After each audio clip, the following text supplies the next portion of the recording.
Rumors swirl everywhere that Shin tried to harm and end Goon. Hong and Goon rush to the police, demanding they track Shin down. The cops aren't convinced, but Goon insists it's a crime. Meanwhile, Shin receives a creepy voicemail from a stalker threatening to release incriminating footage unless Shin comes out of hiding. No pressure, right? Back at home, Goon reviews the dashcam footage from the night of the reunion. What does he see? Shin jumping off a bridge. Goon tried to save him, and things went downhill from there, literally. Flashback time. The brothers argued about who sacrificed more. Shin, feeling suffocated by the weight of being compared to his brother, suddenly jumped. Goon caught him just in time, but in the struggle, Goon hit his head and knocked out cold. Shin, panicking, performed CPR while sobbing, thinking it was all his fault. Later, their father, Mr. Lee, drops a bombshell. Everything is his fault. He lost the family's money, and poor Shin had to attend all sorts of events just to help out. Meanwhile, Ju-Yeon is low-key worried about Goon, constantly asking Han to check in on him. Se-Yun, on the other hand, is still hunting for her missing father. Ju-Yeon pushes Se-Yun to check on Goon, but Se-Yun's not having it. She's more focused on tracking down her dad, and when she finally does meet him, he breaks her heart, admitting he's not her real father. Talk about a family drama. Mrs. John, Se-Yun's mother, stirs the pot even more by sending in Se-Yun's resignation without telling her. When Se-Yun finds out, she storms off, begging her mom to leave her alone. Ju-Yeon follows, determined to protect her friend.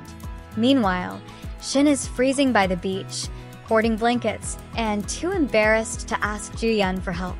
But guess what? She finds him anyway. When they reunite, Shin opens up about his struggles, sharing how he began self-hating as a teen, and Goon was always there, making sure Han looked after him. Shin feels like Goon always puts him first, even using his injured hand to save him from the bridge that night. Goon eventually shows up, but when he sees Shin and Ju-Yeon together, he feels jealous and walks off. Ju-Yeon tries to explain, but Goon is over the drama and drops a hurtful comment about why her father left her. Ouch! Ju-Yeon slaps him, leaving Shin awkwardly watching the scene unfold. While all this chaos is happening, Han and Kim are trying to fix some weird medical side effects, and there's a sneaky character named Tae-oh, threatening to reveal everything if they don't let him perform a risky experiment on Goon.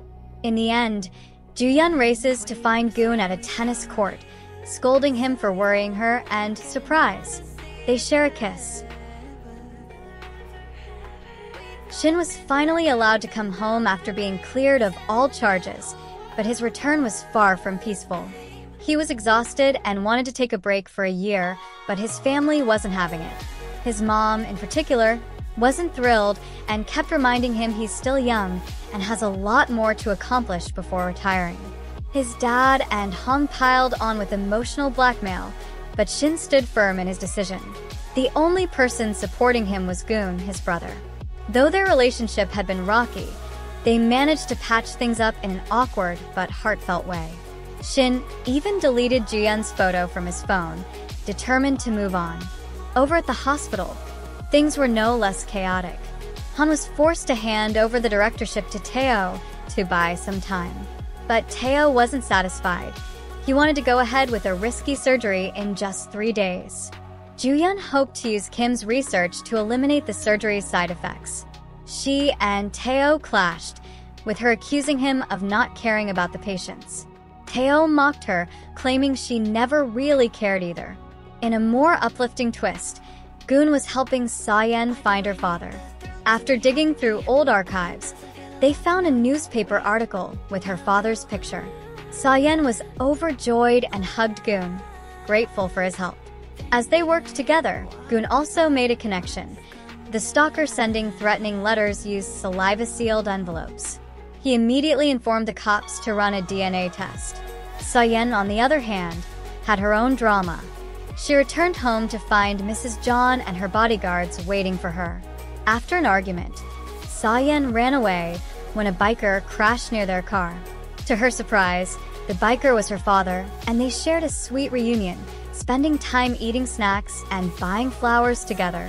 He promised they'd live together, but a stranger bumped into them, and her father mysteriously followed him into an alley, leaving Se-Yan alone. Later, Se-Yan updated Ju-Yeon about finding her father. But their reunion took a strange turn when her dad grabbed her phone, insisting it wasn't safe.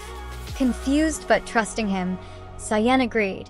While all this was going on, Goon and Ju-Yeon went on their first date, full of flirting and fun. Goon was thrilled, but Ju-Yeon was torn, knowing she might have to let him go soon. As they chatted about their dreams, Goon was full of self-love, while Ju-Yeon was secretly sad about what might come next. Everything took a dark turn when Goon learned Se-Yan's biological father was a dangerous criminal, turning their world upside down once again.